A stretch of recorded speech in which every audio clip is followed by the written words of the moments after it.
வணக்கம் நண்பர்களே. உங்களுடைய தொழிலில் ஒரே நேரத்தில் உங்களுடைய ஆயிரக்கணக்கான வாடிக்கையாளர்களுடன் உங்கள் குரலிலேயே பேச முடியும்.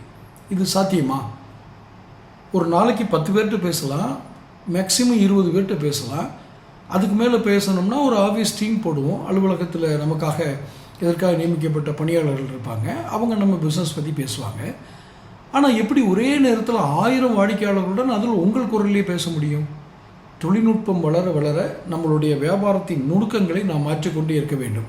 காலத்திற்கேற்ப நம்மை தகவமைத்து கொள்ளவிட்டால் நம் வியாபாரமும் நம்மளுடைய பொருளாதார முன்னேற்றமும் எங்கோ ஒரு இடத்தில் தேக்க நிலையை சந்திக்கும்.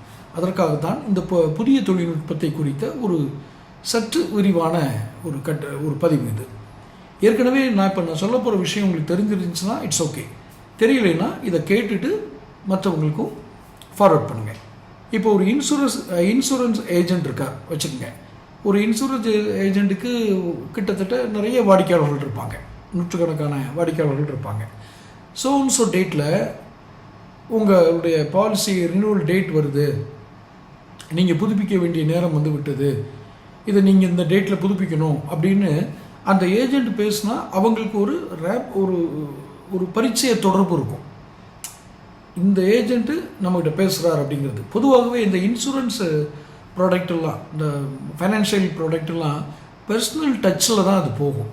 தனிப்பட்ட முறையில் ஒருவர் எப்படி அணுகுகிறார், அணுகுமுறை, அவர் எந்த மாதிரி அந்த கஸ்டமரை ட்ரீட் பண்ணுறாருங்கிறத வச்சு தான் அந்த திட்டங்கள் வந்து நிறைவேறும். அப்படி பார்க்கும்போது நீங்கள் ரினியூவல் பண்ணுறதுக்கு யாரோ ஒரு ஸ்டாஃப் பேசுனாங்க அப்படின்னா அந்த முக்கியத்துவம் கொஞ்சம் குறையிற வாய்ப்பு இருக்குது. இதை நான் கஸ்டமர் ரிலேஷன்ஷிப்பில் சொல்கிறேன்.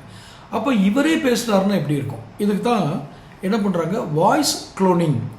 உங்கள் குரல் மாதிரியே, உங்கள் குரல்னால் இப்போ மிஸ்டர் ரமேஷ்ன்னு இருக்காருன்னு வச்சுக்கோங்க. அவருடைய தமிழ் உச்சரிப்பு, அவருடைய குரலில் இருக்கக்கூடிய ஏற்ற இறக்கங்கள், அவர் எப்படி ஒவ்வொரு வார்த்தைக்கும் இடையில் இடைவெளி கொடுக்கிறார், இது போன்ற அம்சங்கள் எல்லாம் கணித்து உங்கள் குரலை பதிவு செய்யும் ஏஐ டூல். அதான் ஏஐ தான், வேற என்ன. வாய்ஸ் க்ளோனிங் பண்ணுறது ஏஐ தான். நீங்கள் உங்கள் கஸ்டமர் பேர், அவருடைய மொபைல் நம்பர் எல்லாத்தையும் ஒரு எக்ஸல் ஷீட்டில் போட்டு அந்த வாய்ஸ் க்ளோனிங்கோடு அட்டாச் பண்ணணும். இது தொழில்நுட்பம். இதை நீங்கள் ஒரு இந்த மாதிரி வேலைகளை பார்க்குறவங்ககிட்ட கொடுத்தாலே அவங்க செஞ்சு கொடுத்துருவாங்க. இதை ஒரு கமெண்ட் கொடுக்கணும்னு சொல்கிறாங்க அந்த கம்ப்யூட்டர் கணினி முறைப்படி.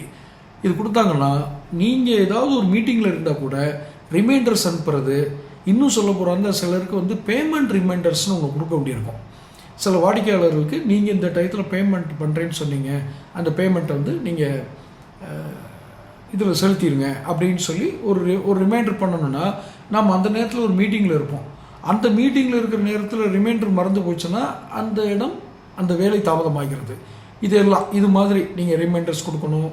வாடிக்கையாளர்களுக்கு வாழ்த்து சொல்லணும், பிறந்தநாள் வாழ்த்து, திருமண நாள் வாழ்த்து மற்றும் பல தீபாவளி வாழ்த்து, சில பண்டிகைகளுடைய வாழ்த்துக்கள், இதெல்லாம் நீங்கள் சொல்லணும்னா இந்த வாய்ஸ் க்ளோனிங் ஏஐ இது பயன்படுது.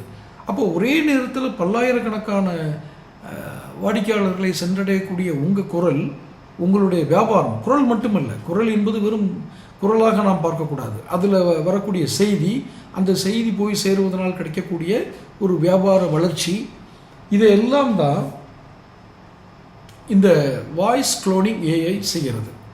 அப்போ இது எவ்வளோ பெரிய வரப்பிரசாதம் பாருங்கள். முன்னாடியெல்லாம் ஒரு 1000 வாடிக்கையாளர்கள் இருக்காங்க அப்படின்னா அவங்கள மெயின்டைன் பண்ணுறதுக்கு ஒரு 50 பேராவது வேணும்.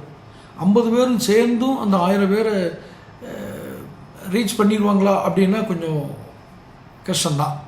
ஏன்னா இன்றைக்கி எல்லார் கையிலையும் மொபைல் இருக்குது. மொபைலில் பேசி ஏசி சரி பண்ணி கொண்டு வரதுக்குள்ளே போதும் ஆயிரும். இதுக்கு வாய்ஸ் க்ளோனிங்கில் நீங்கள் என்ன நினைக்கிறீங்களோ, சாதாரணமாக என்ன நினைக்கிறீங்களோ அதை பேசி அந்த வாய்ஸை அப்படியே ஏற்ற இறக்கத்தோடு இது பண்ணி ஒவ்வொரு வாடிக்கையாளருக்கும் தனித்தனியாக அவரோட பேரை சொல்லி, அவர் பேர் சொல்லி அந்த வாய்ஸ் க்ளோனிங் வருது. சும்மா மிஷின் மாதிரி இல்லை. இப்போ நம்ம சில பில் கட்டாததுக்கெலாம் பில் டிலே அப்படின்னு வச்சுக்கோங்களேன். மொபைல் பில் டிலே ஆகுது அப்படின்னா ஒரு வாய்ஸ் மெசேஜ் வரும். அதில் அன்பான வாடிக்கையாளர் என்ன வரும், அன்பான ரமேஷ் அவர்களே, அன்பான இவரே அப்படின்னு சொல்லி அந்த பேர் வராது. ஆனால் இந்த வாய்ஸ் க்ளோனிங்கில் எடுத்து ஏஐ கொடுக்கும்போது அவரோட பேருடன் அழைக்கிறது. ஒருவரை பெயர் சொல்லி அழைக்கும் பொழுது ஏற்படுற நெருக்கம், பரிச்சயம் என்பது உளவியல் ரீதியாகவே தனியாக இருக்கும். இது வியாபாரத்துக்கு நிச்சயமாக உதவும். ஒரு பெயர் சொல்லி கூப்பிடுறது, அக்கா பெயர் சொல்லி கூப்பிடுறதுன்னா தன்னை விட வயதில் மூத்தவர்களை பெயர் சொல்லி அழைப்பது என்பது வேறு. அது நமது நாட்டு கலாச்சாரம், நம்ம பண்பாட்டில் பெயர் சொல்லி அழைக்கிறத ஒரு அவமரியாதையாக நினைக்கிறார்கள். ஆனால் மேலை நாடுகளில் மிஸ்டர் சோன்சோ இப்படி கூப்பிட்றத ஒரு மரியாதையத்தை நினைப்பாங்க. ஆனால் இழிவுபடுத்த வேண்டும் என்பதற்காக கூப்பிடுவது என்பது வேறு. அதை விட்டுருங்க.